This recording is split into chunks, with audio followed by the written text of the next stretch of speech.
Friends, welcome to our channel. இன்றைக்கி நம்ம ரொம்ப சாஃப்டான சப்பாத்தி எப்படி பண்ணுறது அப்படின்னு பார்க்கலாம்.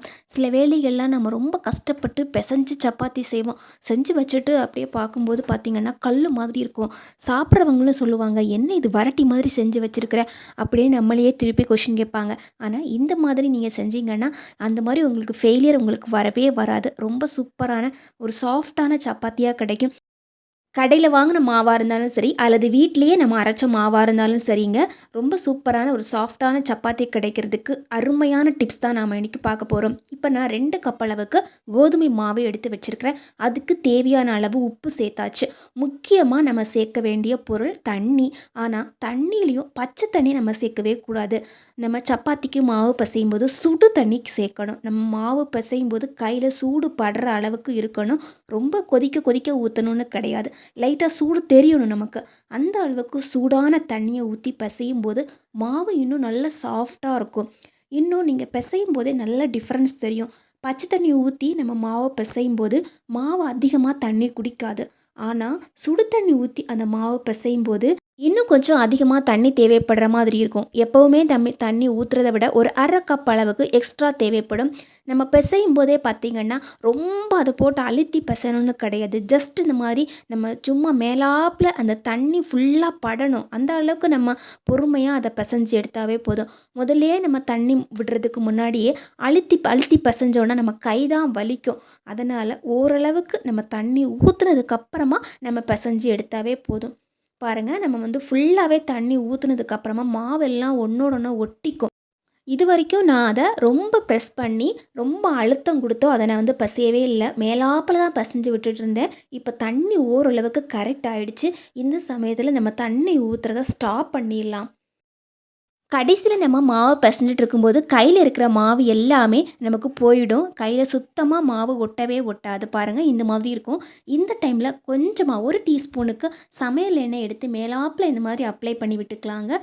சப்பாத்தி போடும்போது ஈஸியாக இருக்கணும் அப்படிங்கிறதுக்காக பிசைஞ்சு வச்ச கையோடையே இந்த மாதிரி குட்டி குட்டி உருண்டைகளாக உருட்டி வச்சோன்னா எடுத்த உடனே நம்ம சப்பாத்தி போட்டுக்கலாம். இப்போ இந்த மாவை நான் க்ளோஸ் பண்ணி வச்சுட்டேன். நான் இன்றைக்கி இதுக்கு சைடிஷாக இந்த காளான் தான் செய்ய போகிறேன். காளான் வாங்கிட்டு சுடு தண்ணியில் போட்டு வச்சுருந்தேன். வெதுவெதுப்பான சுடு தண்ணியில் ஒரு 10 நிமிஷம் அப்படியே போட்டு வச்சுருந்தேன். இப்போ நாம் வெளியே எடுத்து இந்த மாதிரி கட் பண்ணி போட்டுக்கலாம். நீள வாக்கில் கட் பண்ணும்போது சாப்பிடும்போது ரொம்ப நல்லாயிருக்கும். அதே மாதிரி பார்க்குறதுக்கு எல்லாமே ஈவனாக இருக்கும். இப்போ ஃபுல்லாகவே கட் பண்ணியாச்சு. இது கூடவே நான் ஒரே ஒரு கேப்சிகம் போட போகிறேன். இந்த கேப்சிகத்து உள்ளத்தில் நிறைய விதைகள் இருக்கும்.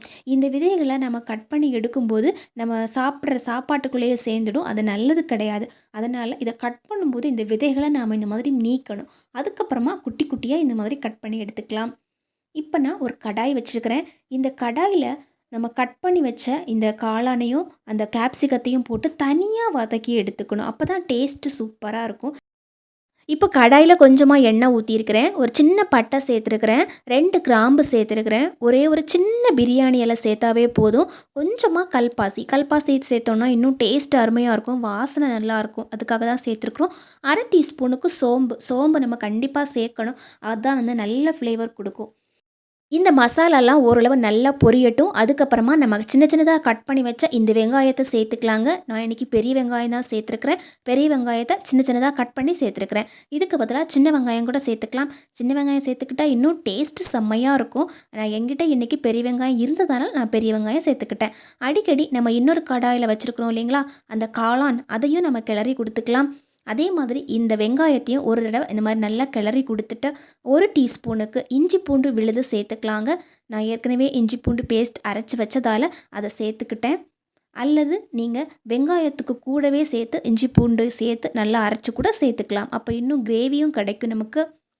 இப்போ ஒரு தடவை நல்லா கிளறி விட்டுட்டு இந்த மாதிரி நல்லாவே வதக்கி எடுத்தாச்சு.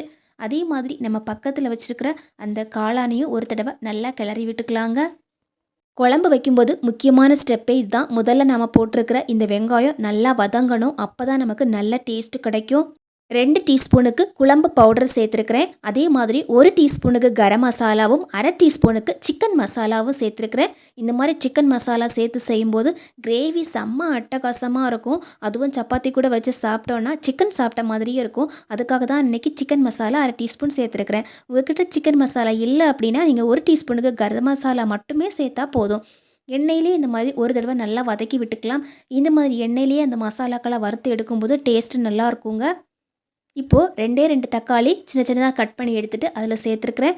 இதையும் இந்த மாதிரி ஒரு தடவை நல்லா வதக்கி எடுத்துக்கலாம். இந்த தக்காளி நல்லா வதங்கிறதுக்காகவும் நல்லா வேகணும் அப்படிங்கிறதுக்காகவும் இந்த மாதிரி க்ளோஸ் பண்ணி வச்சுக்கலாம். ஒரு 10 நிமிஷம் க்ளோஸ் பண்ணி வச்சுட்டாவே போதும். இப்போ தக்காளி நல்லா வெந்துடுச்சு. இப்போ நம்ம 1 கப் அளவுக்கு தண்ணி சேர்த்துருக்குறேன். தேவையான அளவு தண்ணி சேர்த்துட்டு இதை க்ளோஸ் பண்ணி வச்சிடலாங்க. இந்த குழம்பு நல்லா கொதிக்கணும் நமக்கு. இப்போ நம்ம ஓப்பன் பண்ணி பார்த்துக்கலாங்க. நல்லா கொதி வந்துடுச்சு. அதே மாதிரி அதில் போட்டிருந்த பொருட்கள் எல்லாமே நல்லா வெந்து போய் அதில் இருக்கிற பச்சை வாசனையும் போயிடுச்சுங்க. இப்போ நம்ம தனியாக வதக்கி வச்சுருந்தோம் இல்லைங்களா, அதை நாம் இதில் சேர்த்துக்கலாங்க. இந்த மாதிரி வதக்கி நம்ம குழம்புல சேர்க்கும்போது டேஸ்ட்டு சூப்பராக இருக்கும்.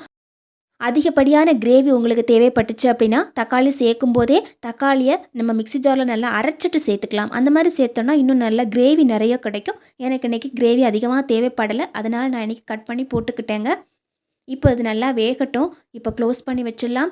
இப்போ நம்ம சப்பாத்தி போடலாம். சப்பாத்தி போடுறதுக்கு முக்கியமான டிப்ஸ் என்னென்னு பார்க்கலாம். எப்போவுமே எங்கள் வீட்டில் குழம்பு நான் செய்வேன், ஆனால் சப்பாத்தி செய்யும்போது மட்டும் என் ஹஸ்பண்ட் செய்வாங்க. ரொம்பவே ஹெல்ப் பண்ணுவாங்க. அதனால் சப்பாத்தி செய்கிற வேலையை மட்டும் நான் அவங்கக்கிட்டேயே தள்ளி விட்டுருவேன். சப்பாத்தி செய்கிறதும் ரொம்ப சாஃப்டாக செய்வாங்க. அவங்க எப்படி செய்கிறாங்கன்னு பாருங்கள். இந்த மாதிரி செய்யும்போது சப்பாத்தியில் லைட்டாக இந்த மாதிரி கருப்பு கருப்பாக புள்ளி புள்ளியாக வருது பாருங்கள். இந்த மாதிரி வரும்போது தான் நம்ம நெய்யோ எண்ணெயோ லைட்டாக மேலே எடுத்து அப்ளை பண்ணணும். இப்போ பாருங்கள், இன்னொரு சப்பாத்தி எடுத்து போட்டாங்க. லைட்டாக அது உப்பி வர ஆரம்பிக்குது. இந்த மாதிரி உப்பும்போது நம்ம தோசை கரண்டி எடுத்து நல்லா அமுத்தி கொடுக்கணும். இது வரைக்கும் அவங்க எண்ணெய் எதுவுமே ஊற்றலை, ஜஸ்ட் இந்த மாதிரி அமுத்தி மட்டும்தான் கொடுக்குறாங்க. அதுக்கப்புறமா தான் லைட்டாக நெய் மேலேயே அப்ளை பண்ணிக்கிட்டாங்க. கடைசியாக நெய்யோ எண்ணெயோ அப்ளை பண்ணும்போது டேஸ்ட்டு நல்லாயிருக்கும். அதே சமயத்தில் நல்லா சாஃப்டாக இருக்கும் நமக்கு. சப்போஸ் உங்கள்கிட்ட சின்ன கிண்ணம் இருந்ததுன்னா இந்த மாதிரி கிண்ணம் வச்சு கூட மேலே அமுத்தி கொடுக்கலாம். அந்த மாதிரி அமுத்தி கொடுக்கும்போது சப்பாத்தி இன்னும் நல்லா உப்பி வரும். அல்லது இந்த மாதிரி ஃப்ளாட்டாக இருக்கிற சப்பாத்தி கரண்டியை யூஸ் பண்ணணும், அல்லது தோசை கரண்டி யூஸ் பண்ணிக்கலாம். இந்த மாதிரி கரண்டிகளை யூஸ் பண்ணும்போது சப்பாத்தி சாஃப்டாகவும் உப்பியும் வரும் நமக்கு. இப்போ குழம்பும் ரெடி ஆகிடுச்சு. நான் உங்களுக்கு செஞ்ச சப்பாத்தியை காமிக்கிறேன் பாருங்கள். கையில் எடுத்து பார்க்கும்போது கூட நம்ம பேப்பர் எடுக்கிற மாதிரியே இருக்கும். ரொம்பவே சாஃப்டாக இருக்கும். வரட்டி மாதிரி சப்பாத்தி இருந்ததுன்னா சாப்பிட்றதுக்கு நல்லா இருக்காது. எந்த குழம்பு வச்சு சாப்பிட்டாலுமே நமக்கு சப்புன்னு இருக்கிற மாதிரியே இருக்கும். இந்த மாதிரி நம்ம சப்பாத்தி செஞ்சு கொடுக்கும்போது ஒரு சப்பாத்தி சாப்பிட்றவங்க 10 சப்பாத்தி கூட சாப்பிடுவாங்க. இன்னும் சொல்லப்போனால் நம்ம வீட்டில் இருக்கிற குழந்தைங்களே சப்பாத்தியை விரும்பி சாப்பிடுவாங்க. இன்னும் 2 சப்பாத்தி தாங்கம்மா அப்படின்னு கேட்டு அதிகமான சப்பாத்தியை வாங்கி சாப்பிடுவாங்க. எப்போவுமே சப்பாத்தி செய்யும்போது இந்த டிப்ஸை ஃபாலோ பண்ணி பாருங்கள். ரொம்ப ரொம்ப சாஃப்டாக வரும். முக்கியமாக சப்பாத்திக்கு மாவு பிசையும்போது சொன்ன டிப்ஸை கண்டிப்பாக ஃபாலோ பண்ணுங்கள். உங்கள் வீட்டில் இந்த மாதிரி கிரேவி செஞ்சிங்கன்னா இதே டிப்ஸ் ஃபாலோ பண்ணி கிரேவியும் செஞ்சு பாருங்கள். பெருசு பெருசாக சப்பாத்தி போட்டாலுமே நமக்கு பார்க்குறதுக்கும் அது சாப்பிட்றதுக்கும் டேஸ்டியாக இருக்கும். நம்ம ஹோட்டலில் நமக்கு கிரேவி சாப்பிடும்போது எவ்வளோ டேஸ்டியாக இருக்குமோ அதே டேஸ்ட் நமக்கு இந்த கிரேவிலையும் கிடைக்கும். கண்டிப்பாக கிரேவி செய்யும்போதும் இந்த டிப்ஸ் ஃபாலோ பண்ணி பாருங்கள். தேங்க்யூ ஃபார் வாட்சிங் ஃப்ரெண்ட்ஸ்.